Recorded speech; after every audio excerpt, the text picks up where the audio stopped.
Let me bask in my winter a little bit longer. I'm okay with that. It's very cold in my room. You're okay with it being winter or going into spring early? I'm okay with it going into spring early.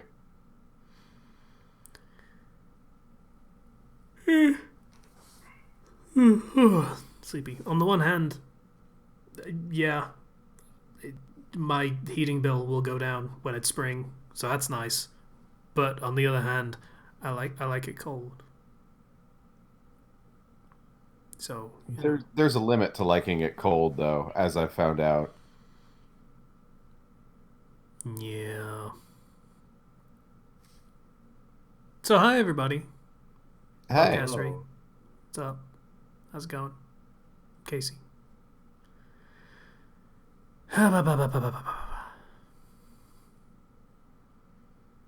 Might end up being a bit of a chill episode today. Mm, yeah. Yeah. most Uh, likely. I haven't been on in a while, and a lot's happened, so Hmm. I'll try to do my best to talk. But allergies are getting to me and affecting my voice, so Yeah. Maybe do yours in fits and starts kind of thing. I can do it first right now, and then maybe just rest for a little bit. Okay, if you prefer. Cool. So, a few things happened. Number one, I got rear-ended a few weeks back, right? Oh, great. And it turns out that damage bent the axle and also dented the trunk, which means my car is totaled. Oh, I can still drive it, but it's not safe. Hmm. And as a result, I guess I'm getting a new and improved car. Yeah, because you got rear-ended, and that in California that means, yeah, other dude pays for all of it. That's how that works. Yep. And I'm getting like if I give up my car, which I am, I'm getting about 9 grand, which is more than I paid for that car. So Yeah, that's how that usually works. better car. Yeah. Yay. Uh Today I'm gonna go see the Sonic movie. I've heard it's actually pretty good. Yeah, I've heard the same. it sold better than Birds of Prey, so I also saw Birds of Prey. That's actually pretty good movie. Uh, It's it's not like a I wouldn't say it's a great or fantastic or timeless movie, but it's good. It's fun and it doesn't take itself too seriously, but at the same time, like the only real criticism I have is that there's a bit too much focus on Harley Quinn, but they also do give each of the characters their own time to shine in their own spurts. So yeah, I actually did enjoy that. I heard it's got inconsistencies, but that's the point because the movie is from Harley Quinn's memory perspective. Yeah, she's inconsistent as a person, so I do like that they show that she is actually an intelligent psychologist. hmm. She uses a lot of that information throughout the movie, which I actually find fascinating because she didn't use any of that in Suicide Squad. And Is Suicide this the Squad is same terrible. universe, by the way? Yes, there is a Okay. wanted poster for Boomerang Man. Oh, gotcha. That's Captain Boomerang. Thank you. Sorry, I'm thinking of the Mega Man villain. What's the difference? Um, Captain Boomerang is actually Australian. yeah, Captain Boomerang. Um, Oh but Christ, that was a stupid character. yeah, basic premise is Harley has broken up with the Joker rather explosively, and now that she's not under the Joker's protection, basically everyone wants to kill her because she just abused her position while she was with the Joker because nobody could touch her. And she ends up causing a lot of chaos and problems that involve all the other characters that become the rest of the main cast. And she actually does grow as a character, which I like. She's still insane, but getting better. I almost don't want to ask, but how do they handle Cassandra Cain? Cassandra Cain. It's been a few weeks since I've seen that. Asian girl. What was that? The Asian girl. Asian girl? Hmm. Um. Oh. Let me just see. Yeah, she was fine. She's Yeah, she's kind of like the she's a character that is bonds a lot with Harley, and the two kind of make a connection, I think. And she's this kid that Harley identifies a lot with, and begins to like their relationship is one of the key parts of the film. Okay. I don't know about her in the comics or anything.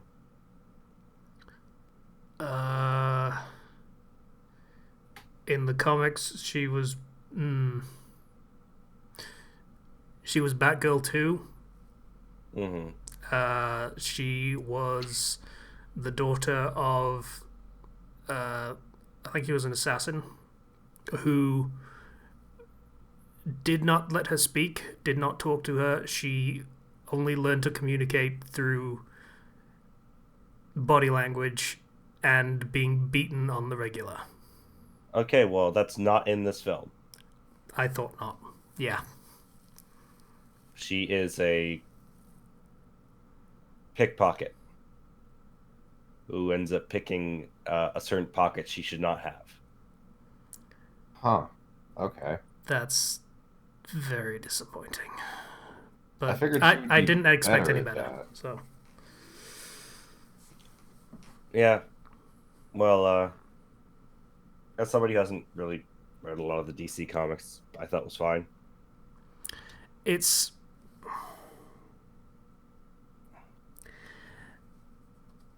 there was a lot they could have done with that relationship between Harley Quinn and Cassandra Cain because they're two victims of traumatically abusive people.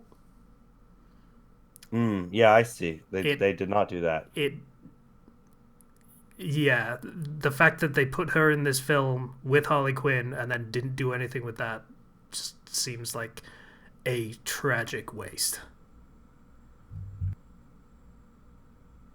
So, Yeah, oh well, well. But that's not the film it was but trying to be. So I yeah, can't no, judge it on what it didn't do, you know. And I haven't seen it yet, so I can't really. yeah. Like I said, it's a good movie. It's fun. Um, and that's impressive coming from the DC movie. So That's yeah. true. Gold star for not fucking it up completely. DC, good job. Um, Also went up to the mountains at Lake Tahoe one And weekend. real quick, I did have a question. Is Birds of Prey comparable to a Marvel movie when it comes to entertainment value? Or do they still have a ways to go? Entertainment value, yes, but it's not quite the same as. Okay, so Marvel movies tend to have like a joke a minute these Yeah. days. They tend to just build up to a big joke and then do the joke in that, which is so there's more room for less jokey stuff, I guess. I don't know. It's hard to really describe. I personally like it as much as any other Marvel movie. It is fun, but it's not like again gonna change the world or anything. Okay. All right. Tahoe, So a place yeah, I've went heard up to Lake about. Tahoe, went up into the mountains, got to play in some snow. Um, Up in this mountain village with the very very low oxygen. Um, it was a lot of fun. But we went up there and there wasn't too much snow. We went up higher into the mountains, and there was this very steep slope that people were sledding off of, and a lot of that snow wasn't really soft. A lot of it was kind of ice. Oh, So you went really fast, but there was also like snow that your feet would sink into. Um, I was wearing like 4 or 5 layers, and let's see if I can find. I have a picture of just how steep this slope was. If I can find that, but I was the first one in my my family and like our friends to go down it because I'm just like screw it, might as well, you only live once. It was a lot of fun. well, you're here, Oh, so you're obviously not dead. So good to know. oh, Zero. You only live once, huh? Can't Yeah, even bring yourself to use the acronym. no, That's but it was very steep. The image doesn't really give it credit, but it's near vertical almost,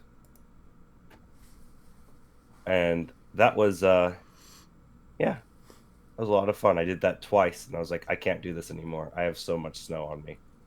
Is I thought you were about to say I have so much to live for. yeah. No, no, no. It's to climb back up that very, very steep hill was exhausting with the kind of the higher elevation. Mm. So it took me forever to catch my breath. We also saw, while we were up in the mountains, that's when we saw birds of prey because we had a very nice lodgings. Um, it seems like this place we were staying at is also used as like a timeshare. So it had like a full kitchen and whole separate bedroom, and then a Murphy bed, which is one of those ones that just pop out of these large cabinets. Couch bed. It was great. My brother was there. Um, yeah, it was a lot of fun. Got to go out and have a little vacation for like a few days somewhere else entirely.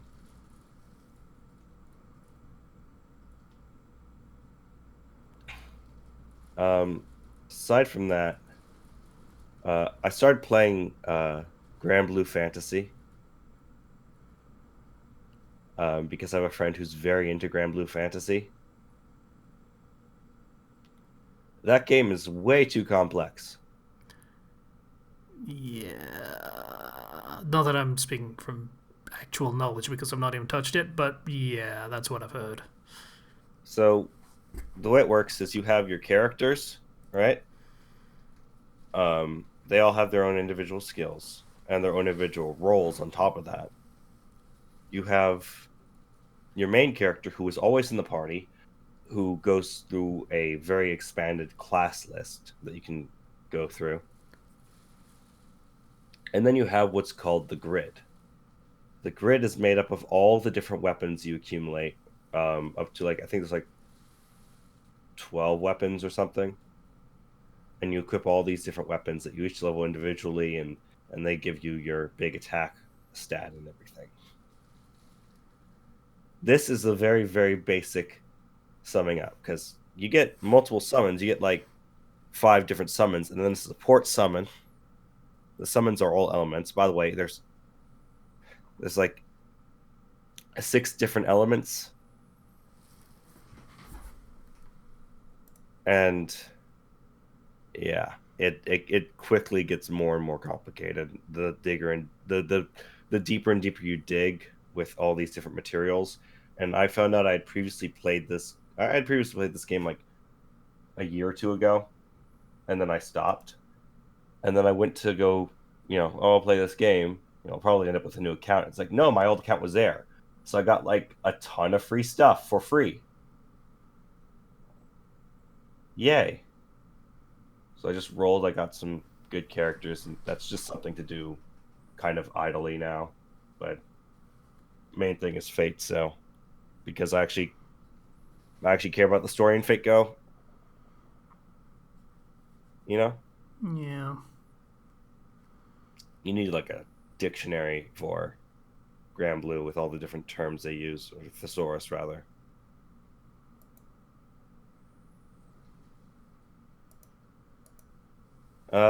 Aside from that, Aside from that, that's I twice, by the start way. for the past couple weeks. I've been working out and dieting. Cool. Um, I've lost 19 pounds. Jesus. Yeah. Um, I was 236. Now I'm 217. It feels really good. Yeah, those beginner gains are no joke. Yeah. For a long time, I was kind of stable at 220, and my weight started getting a little bit out of control. So I made the decision, and now I'm thinner than I've been used to for a long time. So that's nice. Of course, I'm still going to keep going with this, but my body has a naturally fast metabolism, um, and is naturally pretty strong. So as long as I keep working out and everything, I should be losing a lot more weight as time goes on, Hmm. which is nice. Hmm. Because remember, Well, that's good. I was eating whatever crap I wanted, and I was still at 220 for a long time. Now you can Until it, still do that. It just won't hit you as hard if you're like actively working out and but not going crazy with it. I'm having if I have anything at all with a large amount of sugar or anything, it is sparingly, very sparingly, cutting out a lot of carbs on my diet. So that means eating a lot of meat. Are you going full on paleo diet or just More of a I'm kind of doing the keto diet with my mom and dad. Um, Although I'm not. I guess I am kind of committed to that, but I'm more so focused on rather than achieving the full ketosis or whatever. I'm more focused on just healthy living. yeah, I don't know if partial keto is a thing because that's a Yeah, very specific state to put your body in. hmm but the fact does it does change the that I'm not eating as much garbage as I used to in general, and I'm also There is eating that. healthier foods as well. So I am yeah, I'm doing good. I feel very very good and strong, except for this allergy that's destroying me. Good.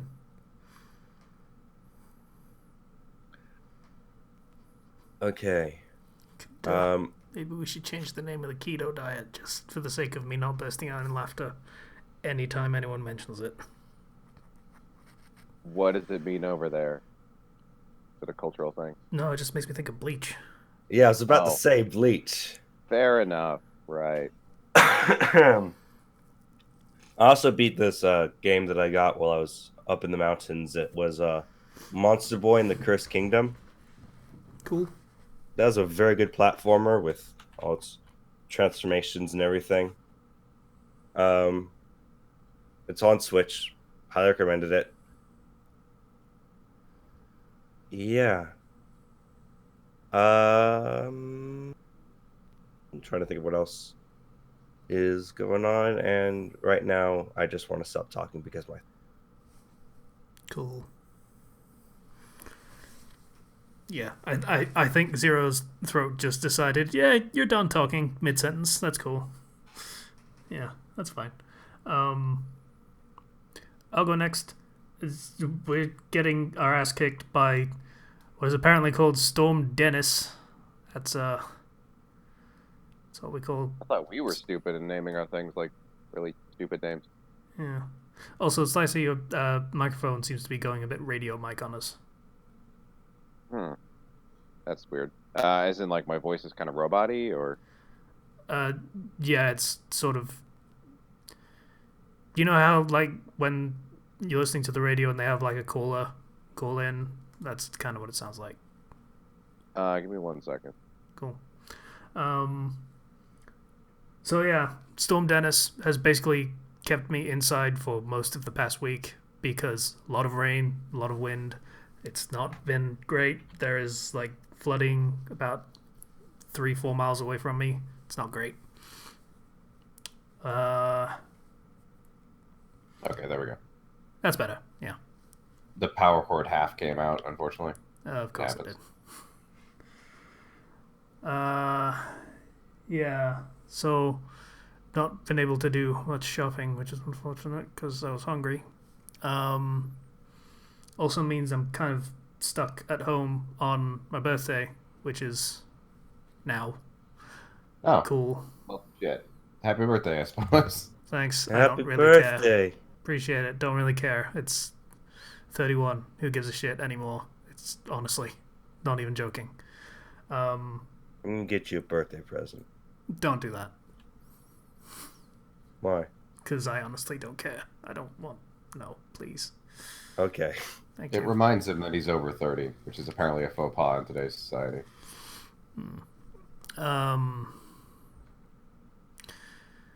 Yeah, but doing the writing thing, which I won't talk about this week because it's boring, and I talk about it every week, and it's basically the same thing every week. So instead, I'm going to talk about the game that I bought about 4 days ago, which is really, really good, called Hades. It is really. Oh wait, really is that good. the Dead Cells-esque roguelike? That is the game from the makers of Bastion and Transistor. That was it.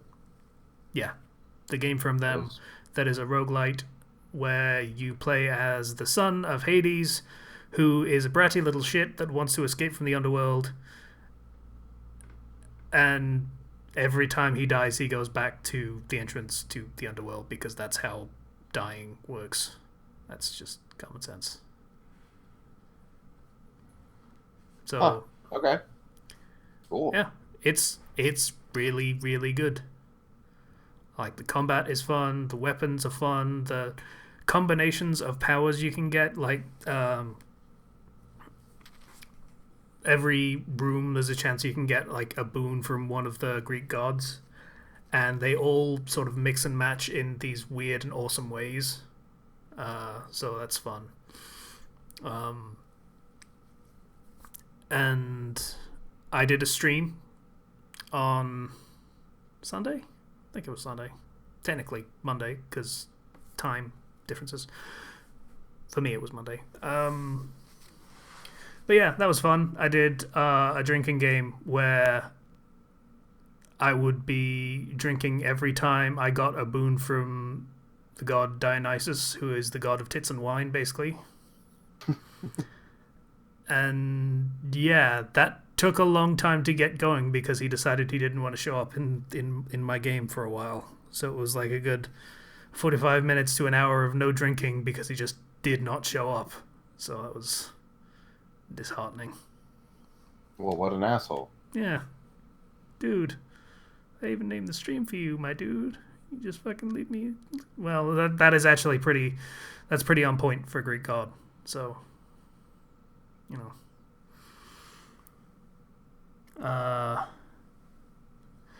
Yeah, Zero just put the Patreon thing in there so that I can do it because his voice is gone. Was there anything else? Not really. Fate Go is annoying and basically traumatized me with chocolate because they were doing a Valentine's event that was shit. So Was it like actually malicious for the player who doesn't want to spend money, or not malicious for the player who doesn't want to spend money, malicious for the player who just has better things to do with their time than run the same node hundreds upon hundreds of times. oh, I played until I got enough stakes for Aresh to get her third skill up to 10, and then I was done.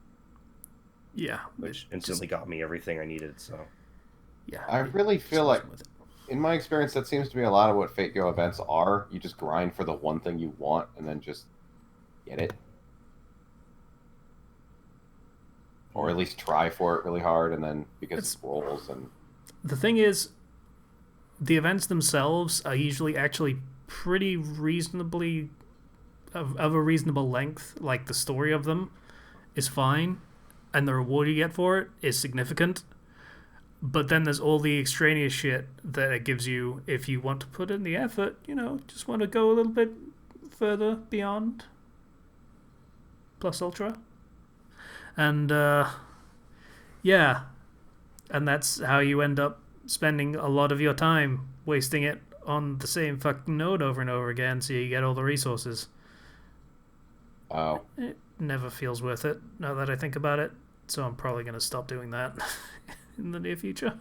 It's just do the main point of the story and then just everything else is just fucking whatever. I don't care. Apparently this upcoming event is very kind, so that's just what I've heard. And by upcoming, you mean current. It's Yes. started today. Yeah. Yeah. So that's a frustration. Mm-hmm. Back-to-back events. Fuck you, game. You suck. That's pretty much it, though. Because, not doing that much interesting at the moment. Aside from playing the shit out of Hades. That is a really good game, and everyone should go buy it on Steam. On Steam. Is it on PS4 though? Maybe? I don't actually know. It is entirely possible it is on PS4.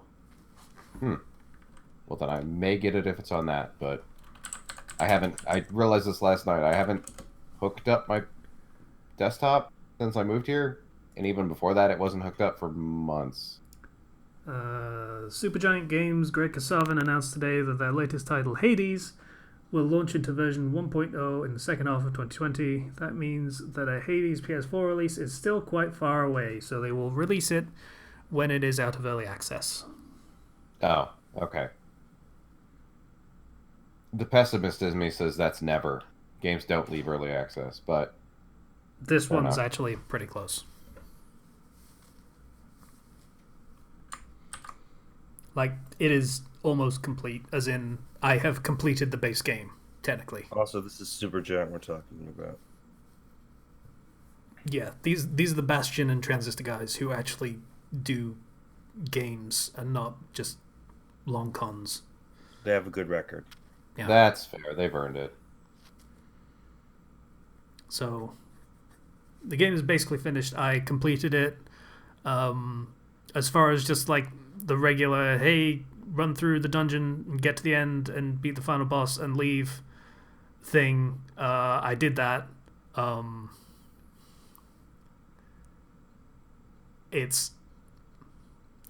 don't know whether it's like intentional for just like how they're going to have the game continue, or if it's just for the sake of the early access thing because they haven't actually built the ending into the game yet. But the way they've handled it is pretty funny.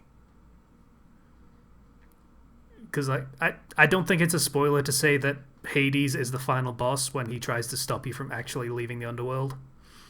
No, that makes sense. That's just common sense. But, like, you finally beat him and you have this almost heartfelt conversation, and then you leave, and the narrator is like, and then Zagreus escaped the underworld in search of his mother. Who could say what happened when he finally found her in that vast wilderness of the surface world? I don't know, but, since we haven't actually built that yet, let's just say that Hades kicked his ass and he's back in the underworld again. Wait, what? Hades what? Let's just say that Hades killed him and he's back in the underworld again. And just death animation and you're back at the beginning. Because they haven't built the ending yet. I'm going to assume that's just a stand-in. Because that's funny though. That's really good.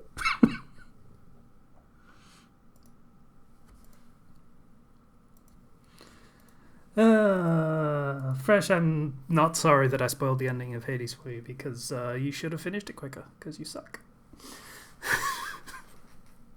Harsh. That's also been most of my week. Is Fresh told me, hey, you gonna play Hades? And I was like, yeah, I'll play Hades. It's on Steam now. I don't have to support fucking shitty Epic anymore. And yeah, and then I finished it, way faster than he did, and before he did it, and then just shit talked him for most of the time. So I'm an incredibly petty person. Like No, that. that sounds about right. I mean, someone's going to hound you to play a game, and He didn't you really can hound ignore me. that. Literally just said, "Hey, Hades is pretty great," and I was like, "Oh, Hades, I'm gonna play that." And then I did, and then just taunted him over it all the time. So basically, he said, "Hey, this is a great thing that you'll like." I was like, "A great thing that I'll like? Let me fuck with you over this." So that's been fun for me, even though I don't think he cares. So 'cause he's cool Probably like, not. he's cool like that. Good dude. Uh, yeah, that's it though. That's my week. Sisa, how you doing, my dude? Uh, it's been another pretty quick week. I've been doing more reading, so I do actually have a recommendation this week. Uh, Mostly I am getting prepared for my surgery. I'm getting a nerve capping procedure that can help with pain levels, so that's good. And a Okay. vasectomy. Okay, the vasectomy. I think you've mentioned you wanted to get done before, Yeah, but yeah. the So I'm nerve actually going through with capping that. thing. Yeah. Okay. I have a lot of fast twitch muscle, which means I build muscle very quickly, and I probably have decent reflexes if I actually bothered to, train them. The downside is that my muscles do not want to manually relax, so I have what's called pelvic floor tightness, which means all the muscle groups that meet in my pelvis area do not want to relax manually. Uh, the downside of this is that sometimes when it gets really bad and very tight, it feels like someone is squeezing my testicles for hours at a time.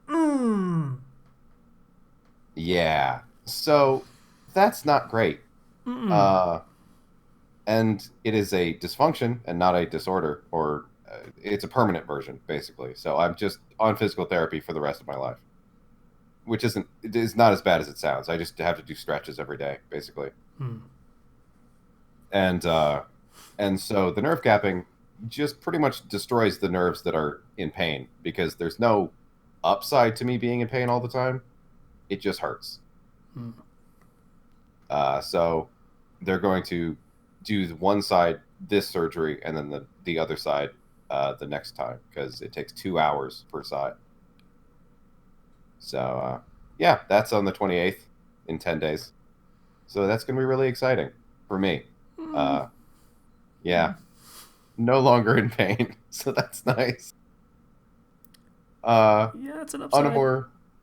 more cheery front, I started playing a game called Remnant from the Ashes. I'm not sure if anyone's seen that on the game store.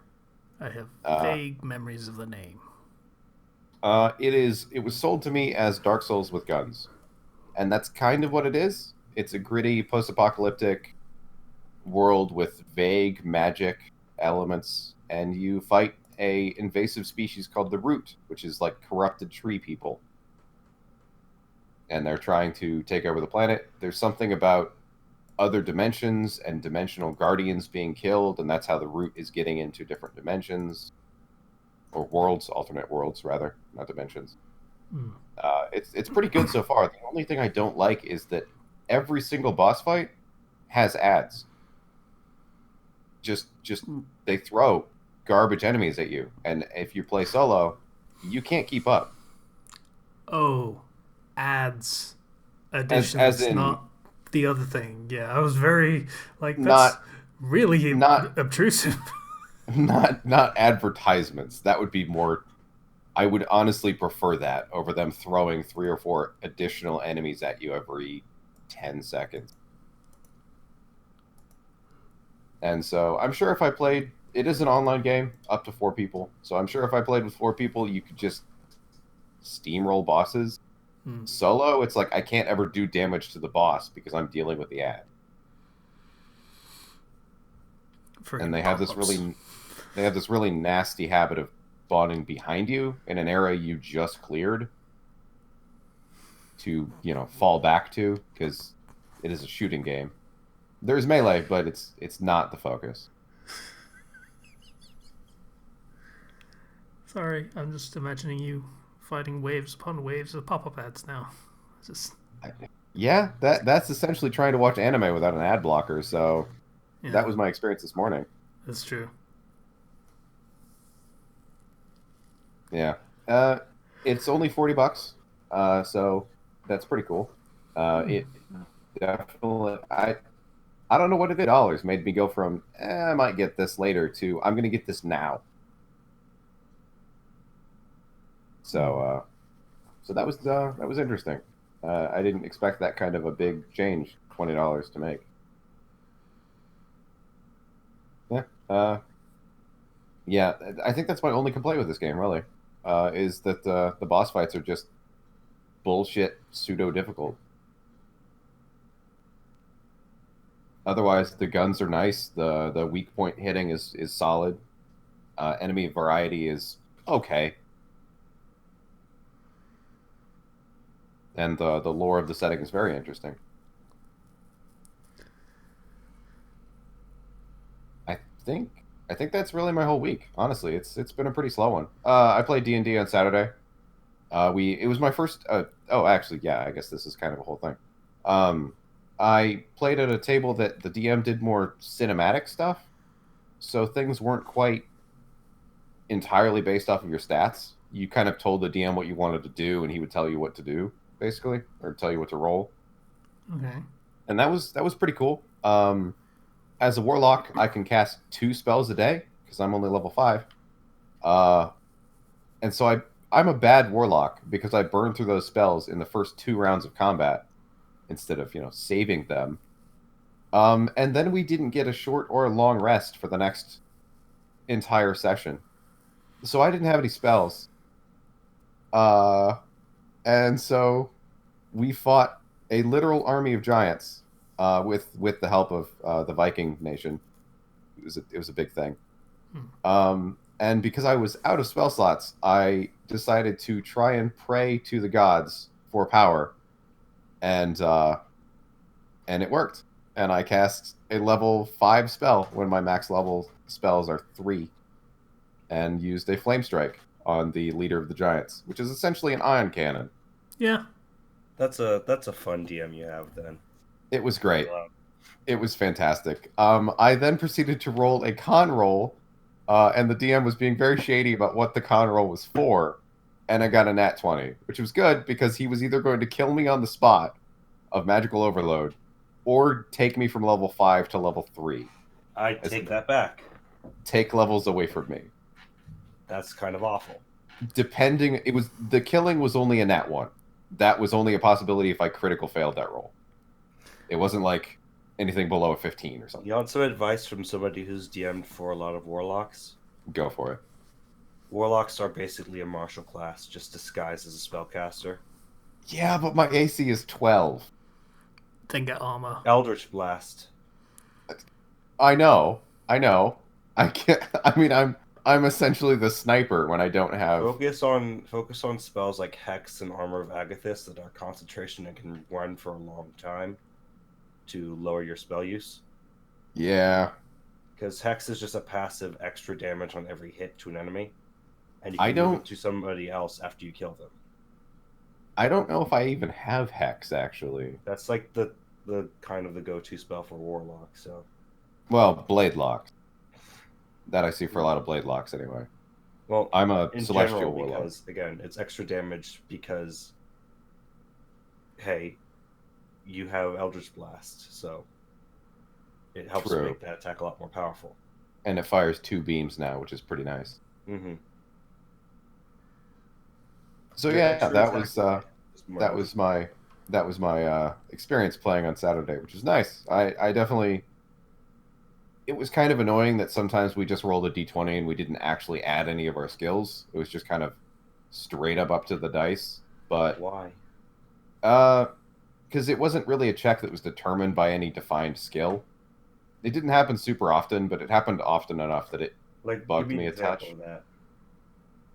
What was that? Give me an example of a check that wouldn't require a skill. I wish I could remember examples, but I don't. Because you can always tie a check to a skill or an ability. Otherwise, there's no point to make a check.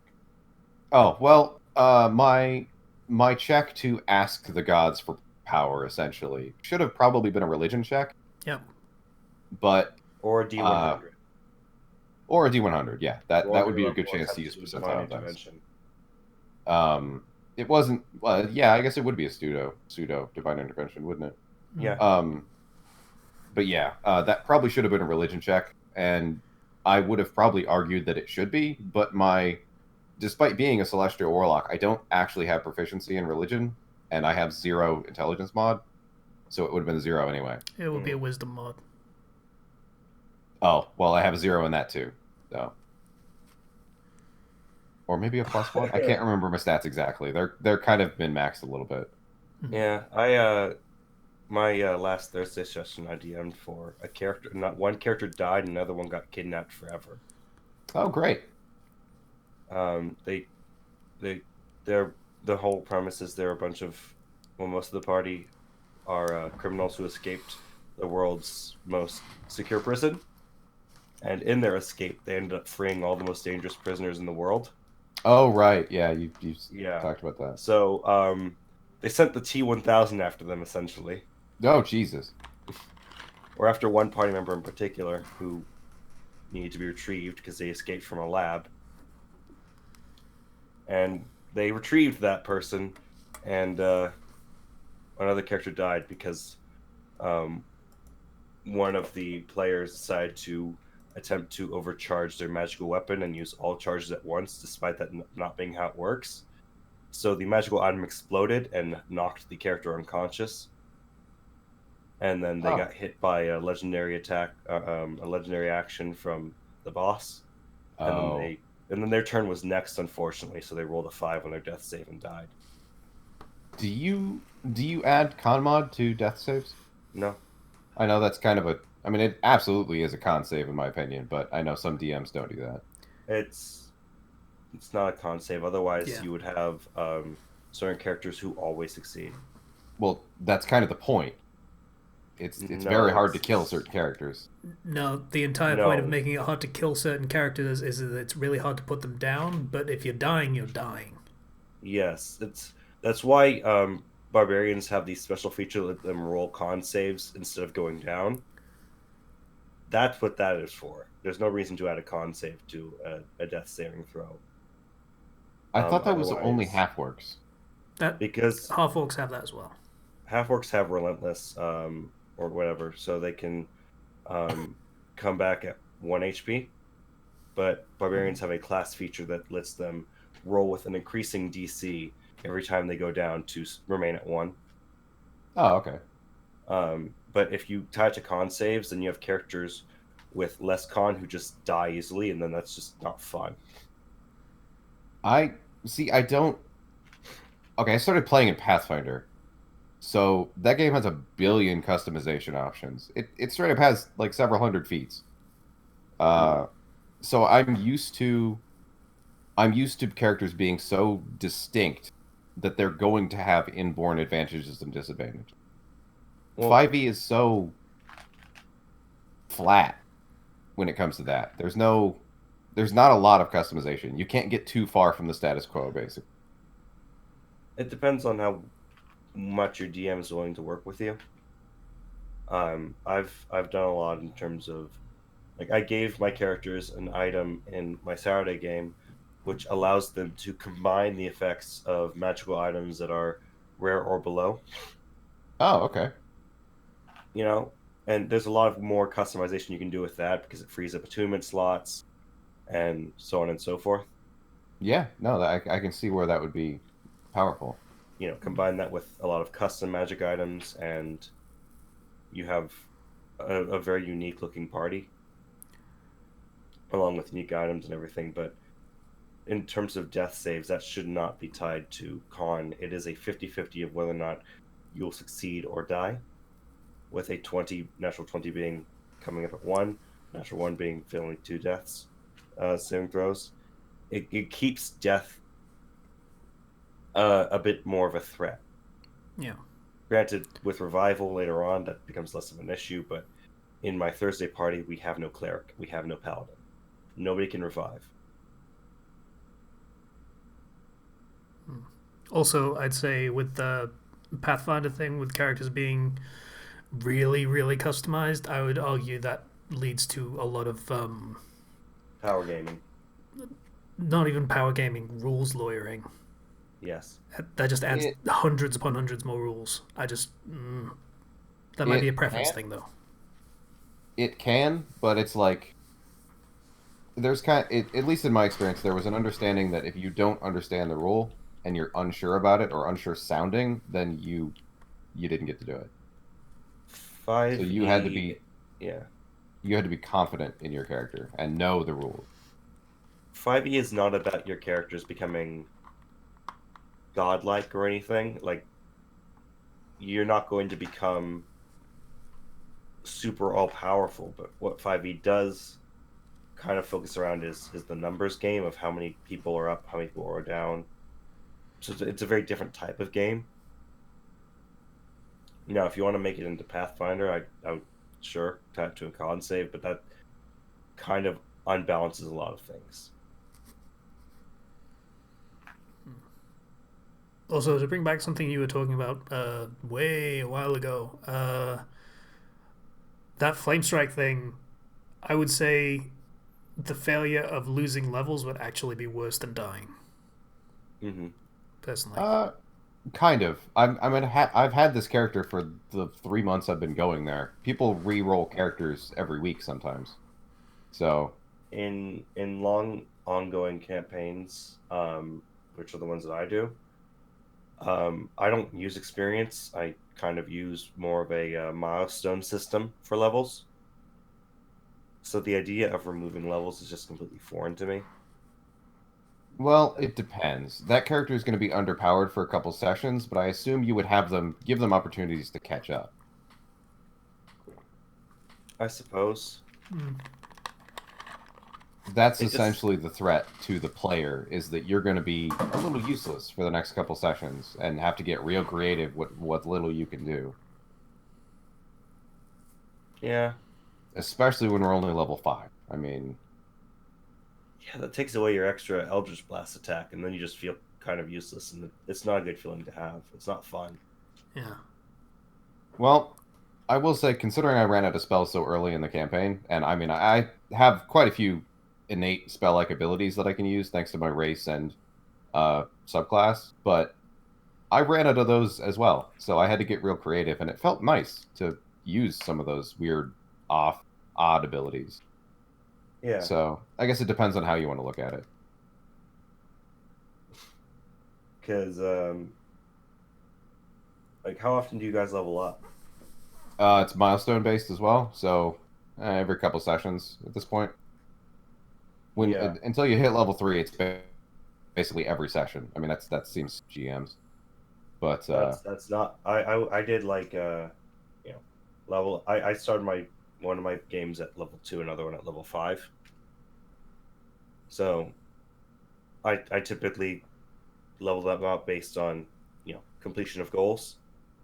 that normally I would be all for that. But levels For the 1 and early 2 levels, are though, it's different. completely useless. I Like, mean, 1 and 2 is just boring. yeah, I do a session based leveling up early on. So one get a level this one, get another level in maybe 2 sessions, 3 sessions, all the way max of 4 sessions between levels. Um, then once you get much more powerful, like I think when you get to like level like 7 or 8, you're fine to go several sessions without leveling. Yeah, definitely. At that point, you have a solid bundle of abilities, and you're decently powerful. Because I was playing a paladin in one game, and boy, not being level 5 and having extra attack sucks. Yeah, unfortunately.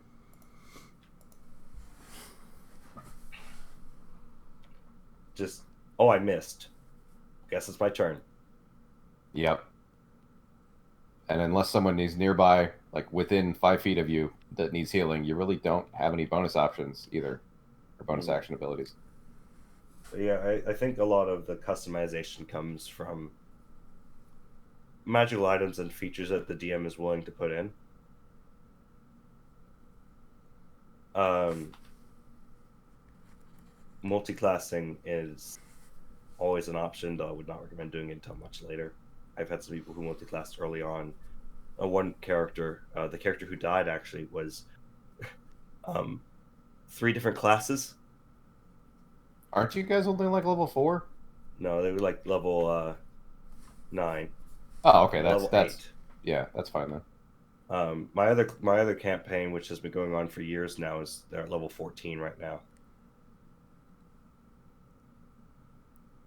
Boy, is that going to be hard to try to bounce between those two games and challenge them both. Yeah. I will say, a friend of mine came up with an idea for a class. It was a barbarian druid paladin, Hmm. and apparently, one of the guys I mentioned it on the Discord for the gaming shop I went to, and someone tried it, and holy shit, are you tanky? So apparently that worked. So 3 classes can work. You just have to synergize the hell out of them. Hmm. I came up with some custom rules that I'm going to be trying out. Like what? Some of which I stole, but one of which is flanking doesn't give advantage, but it gives a bonus to hit. Like a So if, +2? so if 2 people are flanking a creature, it's a +2. If 3 are, it's a +5. Okay. Um, and you can target attacks to like, oh, I'm going to go for his arm, and that with a target attack gives you a -2 to hit. But if you're surrounding somebody, that cancels it out. And the various body parts of creatures have damage thresholds that all decide before they Okay. break off or whatever. That would definitely mean more work for you because you'd have to design the health of all the monster's limbs as It's well. it's But in my mind, it's more like, oh, a quarter or 50% or stuff like okay, it's just a quick shorthand then. It's not like a actually flat like percent, yeah. okay. Um, and another thing I really like is to make combat more dynamic is critical hits do a ton more damage in my Thursday game because they Okay. do the maximum amount of damage possible with dice, and then you roll the dice again for damage. Oh, so it's usually equals out to about 1.5 times damage. Yeah, well, full damage. So like you have a D8, right? That's a flat 8 damage plus your modifier plus you roll another D8. Okay. So critical hits really hurt. Yeah, I could definitely imagine that.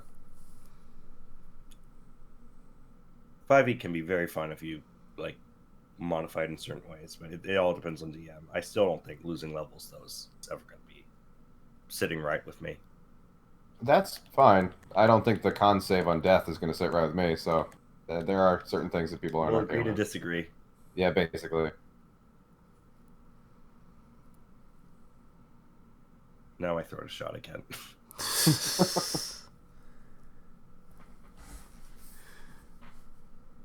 Anything else, Lisa? No, I believe that's it. So, I've been staring at the Patreon list for past 10 minutes or so. Look at that name at the top. It's cool though. No big deal.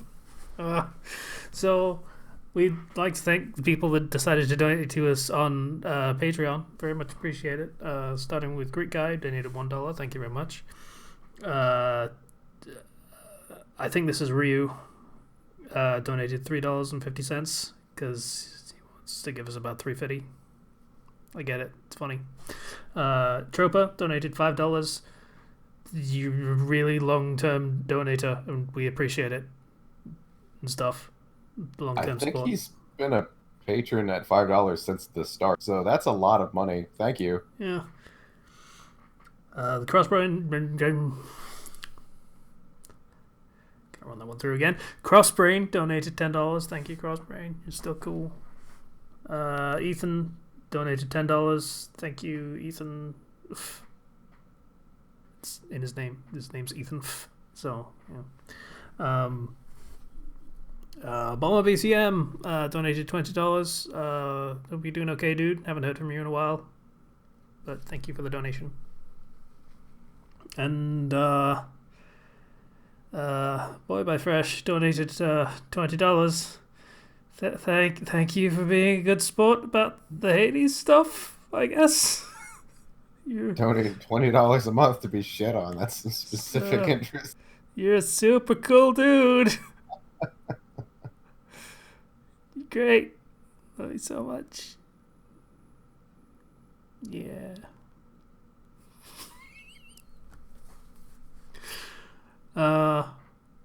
Well, seriously, thank you. But, sorry. Kind of. But thank you. No, you're not sorry. I'm really not sorry. I'm sorry that I'm not sorry. Like, that sounds like I'm doing the catchphrase, but no, I genuinely am sorry that I'm not sorry. Any recommendations? Anybody? Oh, yeah. Give me 1 second. It's on my phone, so I have to look it up on that. I've been reading at work. Let's see. It is a DxD fanfiction called... I'll just scroll way up. So What If I Want to Be a Harem Protagonist? Because it's DxD. Okay, so the basic premise is Issei is playing a Eroge, a erotic visual novel. And he's trying and trying and trying to get the harem route, but he can't. He's playing on the easiest setting, and he's unlimited time, so he thinks, I can just kind of dick around for as much as I want, and then I'll eventually get to it. And he gets really frustrated, and so after several nights of being awake, for days on end, he switches it to the highest difficulty at the shortest amount of time, and gets the ending. And in his sleep-deprived state, he falls asleep and gets into a fever dream, where it essentially locks in his head that if he wants his harem, he has to be the best he can possibly be. And so, it's basically just a fix-it fic of him actually putting effort in on all fronts. And he decides that he wants to get real-life experience with women and his parents, because he did so well on the test that he studied really hard for after he beat his game. They send him to Amsterdam because they let him choose where he wants to go. And he immediately bumbles into an encounter between a frost giant and a succubus. And it kind of goes from there. And he's kind of, in the part I'm reading now, which is about halfway through it, he's kind of the pseudo king of the succubus nation. So it goes places. It goes places fast. Okay. And it's really good, actually. So that's awesome. I enjoyed reading it a lot, and I'm still reading it. I will get a link for that in a second. I gotta pull it up on the computer.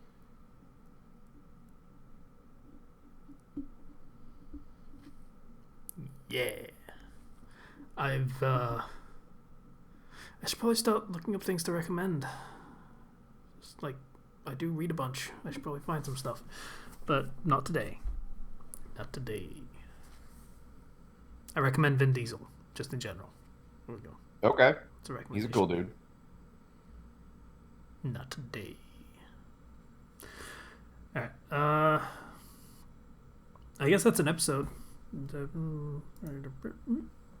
Yeah, it's pretty solid length episode.